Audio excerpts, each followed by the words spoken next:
Olá, tudo bem com você? Nós estamos agora no livro de Apocalipse, lendo a Bíblia em ordem cronológica e vamos dar continuidade a partir do versículo 9 do primeiro capítulo de Apocalipse. Estamos lendo esse livro, pedindo a Deus que nos dê toda a inspiração, direção, para que possamos absorver todo o poder, o espírito dessa palavra.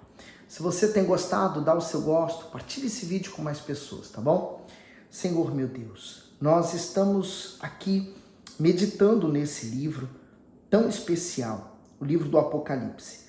E um livro que ele tem uma bênção para aqueles que leem, que ouvem, que essa bênção chegue para essa pessoa, meu Pai. Ó meu Deus, que o Senhor venha abençoar a nossa meditação, abrindo o nosso entendimento. Amém. Então, Apocalipse 1, versículo 9. Eu, João, que também sou vosso irmão e companheiro na aflição e no reino e paciência de Jesus Cristo, estava na ilha chamada Patmos, por causa da palavra de Deus e pelo testemunho de Jesus Cristo. Comentário: companheiro na aflição. Houve grande perseguição aos cristãos por parte das autoridades romanas devido à divulgação da palavra de Deus.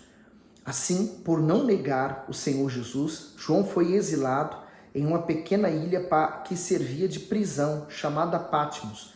Pode ser que, a princípio, João tivesse imaginado que ali seria o fim do seu ministério, porém tudo acontecia conforme a vontade de Deus, pois naquele lugar de tanto sofrimento, o Senhor daria ao seu servo a mais gloriosa de todas as revelações, o seu retorno em glória. Deus também permite que sejamos levados à ilha de Patmos quando somos humilhados, perseguidos e injustiçados, a fim de nos revelar algo muito maior e mais importante, como revelou a João. Diante disso, todo cristão tem que passar pelo crivo das perseguições. Aliás, é impossível ser um verdadeiro cristão e não ser provado pelas perseguições. Ela começa primeiramente dentro da própria casa, depois estende-se pela vizinhança, pelos amigos do trabalho e pela escola. Portanto, quanto mais uma pessoa se dedicar à obra de Deus, mais ela será perseguida. Porém, maior também será a sua recompensa. Então, o apóstolo João está escrevendo para pessoas que, assim como ele, enfrentavam lutas, também hoje enfrentam por causa de Jesus. Aliás, o próprio Senhor Jesus falou: bem-aventurado quando forem injuriados, quando mentirem a vosso respeito, vos perseguirem. Quer dizer, nós somos bem-aventurados. E ele falou sobre a ilha de Patmos, né? A ilha de Patmos ficava na Ásia Menor e era uma ilha que eram enviados para lá pessoas que ficariam presas. E o apóstolo João ficou lá preso, né? Mas antes disso, os historiadores contam que ele foi lançado numa caldeira de óleo fervente, porque a ideia era realmente matá-lo. E quando lançou ele nesse óleo fervente, ele simplesmente saiu de lá, tranquilamente, e nada ali aconteceu. Entenda uma coisa: quando Deus tem um propósito para você, podem tentar de tudo, mas não vão conseguir fazer nada contra você, porque o plano de Deus é outro.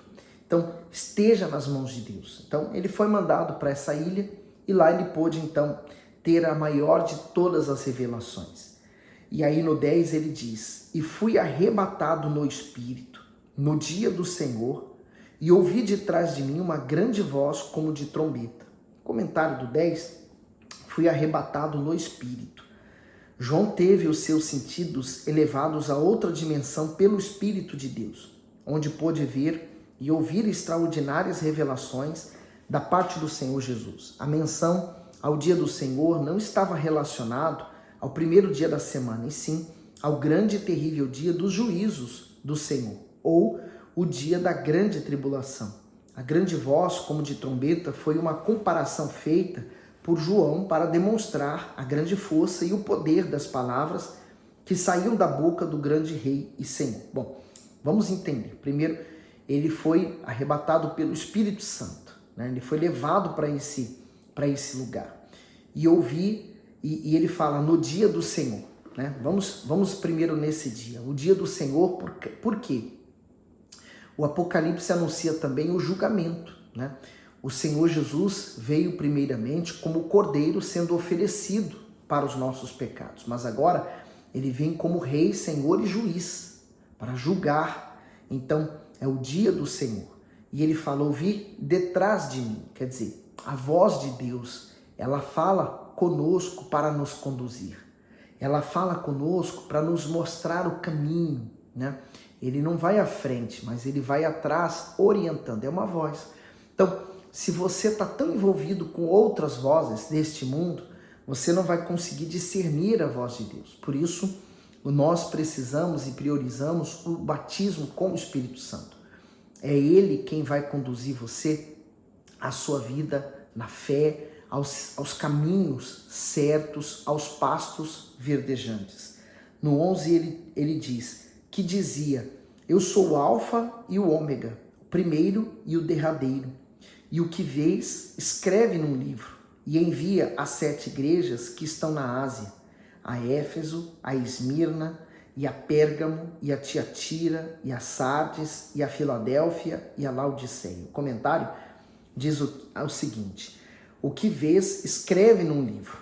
O apóstolo João recebeu a maior e mais extraordinária revelação jamais vista ou ouvida por nenhum homem. Ele teve acesso ao trono de Deus e ouviu do próprio Senhor que registrasse fielmente em um livro tudo o que via. Em seguida, ele deveria enviar às 7 igrejas. Aqui está um detalhe extremamente importante. O Apocalipse não foi escrito para os reis ou para os imperadores e governantes deste mundo, e tampouco para os incrédulos, mas para os eleitos que formam a igreja do Altíssimo na terra. É ele quem trata diretamente com o seu povo e o instrui no caminho que deve andar. A igreja representa a glória de Deus nesse mundo de trevas. Por isso, tem o seu poder e a sua autoridade, não somente para guerrear contra as forças espirituais do mal, mas também para libertar os algemados e os oprimidos pelo diabo. Essa é a razão, essa é a principal razão de ela ser tão perseguida por Satanás. O Apocalipse tem a finalidade de avivar e conscientizar os salvos, a fim de que assumam a sua posição de filhos de Deus neste mundo. A igreja do nosso Senhor é a única esperança de salvação para os que se encontram perdidos. Então veja que privilégio, né?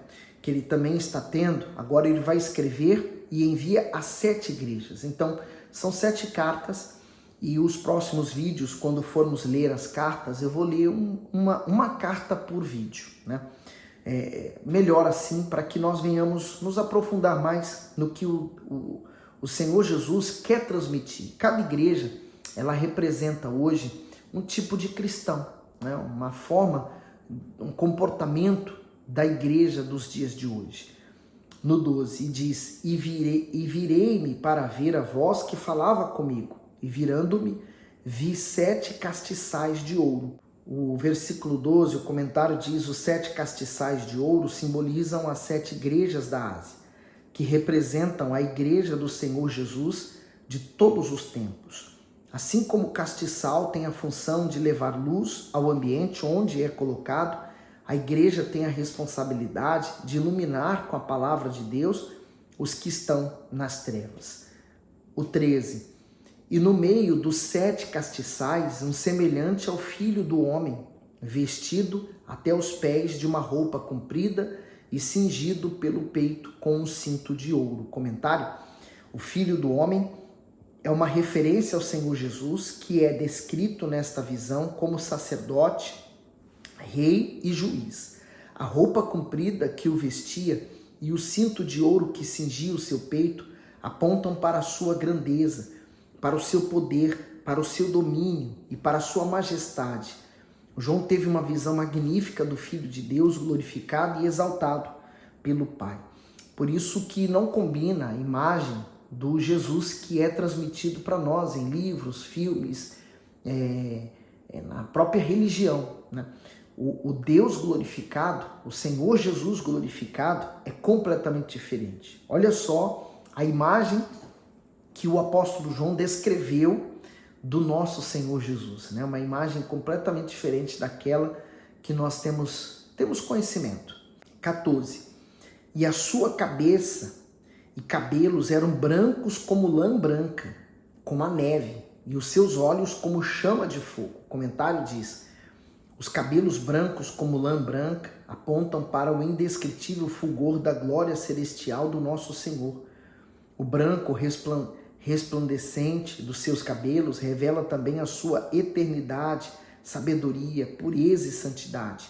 Os olhos como chama de fogo caracterizam a sua onisciência, ou seja, a sua infinita capacidade de penetrar no mais profundo do coração humano, a fim de desvendar tudo o que está oculto. Como justo juiz, seus olhos esquadrinham mentes e corações para retribuir a cada um conforme as suas obras e intenções. Então, que magnífica visão, né? Olha só, tanto a cabeça como a glória, né?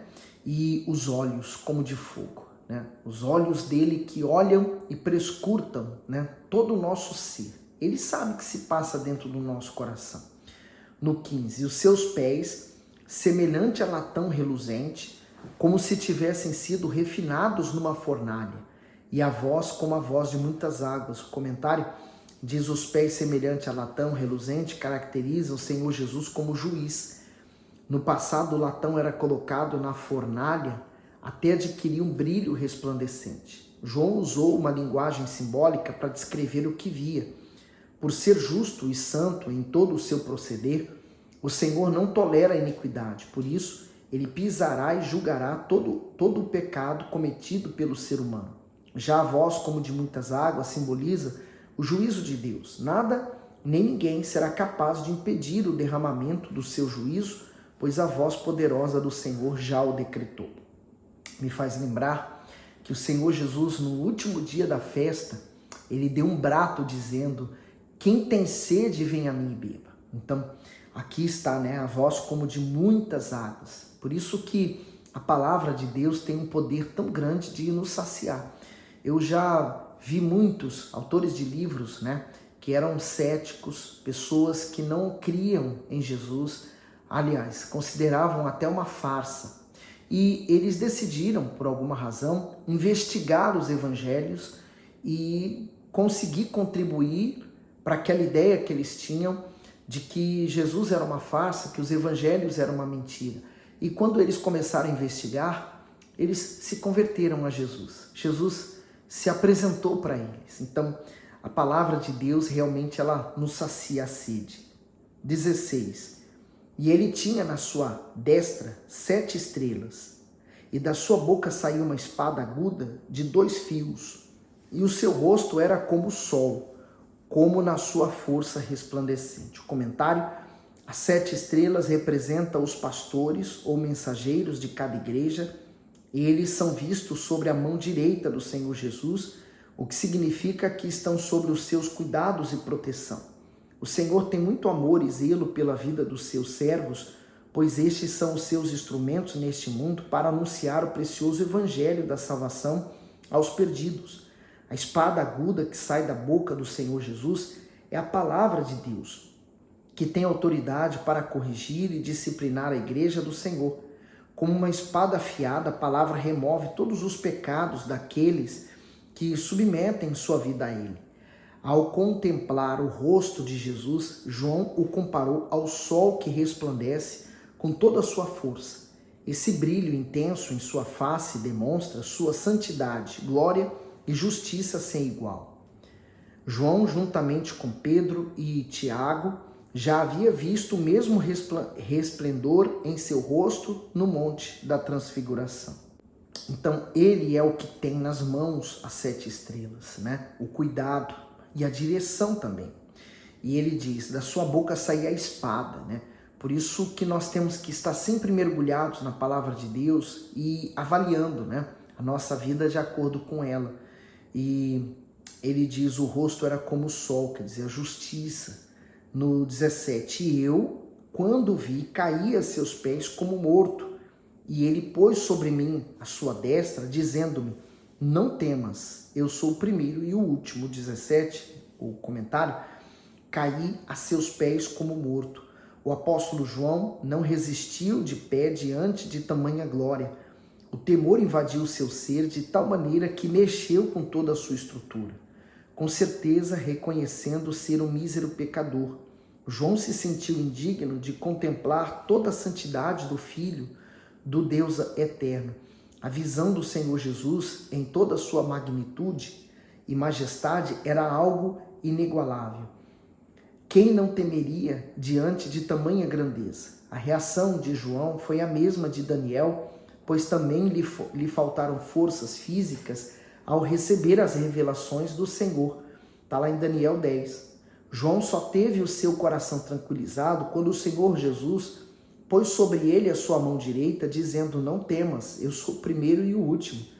Mesmo sendo tão grandioso e santo, o Senhor estende a sua poderosa mão para o pecador que tem o coração quebrantado. E olha aqui, o apóstolo João, ele presenciou Jesus glorificado, ressuscitado, mas aqui é diferente. Ele vem como aquele que os israelitas esperam para estabelecer o reino. Nós já o vimos, já o recebemos e agora aguardamos essa volta, Que maravilha! Mas ele não ficou caído. Há uma religião, que eles pregam sobre o cair pelo poder de Deus. Eu não creio nele, Aqui ele fala mesmo que Jesus colocou a mão sobre ele e falou: não, levanta, Ele não perdeu os sentidos, ele não ficou lá se debatendo no chão, como nós vemos às vezes muitos fazendo isso. Para mim é um tanto quanto estranho. 18. E o que vivo e fui morto, e o que vivo e fui morto, mas eis aqui estou vivo para todo sempre. Amém. E tenho as chaves da morte e do inferno. Comentário do 18, tenho as chaves da morte e do inferno. Quando o Senhor Jesus deu a sua vida na cruz, ele venceu o inferno e ao ressuscitar dentre os mortos, triunfou sobre a morte. Portanto, a chave, ou seja, a autoridade sobre o inferno e sobre a morte, foi dada a ele. Por isso, é ao Filho de Deus que devemos temer. Então, ele tem essa chave, ele detém o poder. Por isso que a nossa escolha, para onde vai a nossa alma, ela é feita enquanto estamos vivos, enquanto moramos nesse vaso de barro e enquanto estamos neste mundo. Podemos decidir qual será o nosso futuro. Você, eu, todos nós não escolhemos nascer, simplesmente nascemos, mas temos como escolher qual será o nosso futuro lar. E no 19, escreve as coisas que tens visto e as que são e as que depois dessas hão de acontecer. E o comentário do 19, coisas que tens visto. Essa expressão deixa claro que o Apocalipse trata de questões e fatos que aconteceram, estão acontecendo e vão acontecer antes e depois da vinda do Senhor Jesus. E para terminarmos o 20, o mistério das 7 estrelas que viste na minha destra e dos 7 castiçais de ouro. As 7 estrelas são os anjos das 7 igrejas. E os 7 castiçais que viste são as 7 igrejas. Assim como eu sou a estrela da igreja onde eu estou ministrando os cultos, também os membros são uma estrela individual também para Deus, porque ali não somente a obrigação é minha de levar o evangelho, mas de cada membro, de cada pessoa, Todos nós fazemos parte do mesmo time, do mesmo grupo, voltados para o mesmo lado, Senhor Jesus. Ele é o centro, ele é o principal, é para ele que nós trabalhamos. Então, não importa o serviço que fazemos, a posição que ocupamos, mas todos nós temos o mesmo poder e autoridade dados pelo Filho de Deus, Senhor Jesus. Por isso, utilize esse poder para ganhar mais almas, tá bom? Que Deus abençoe. Vamos dar continuidade no capítulo 2 no próximo vídeo. Fique bem.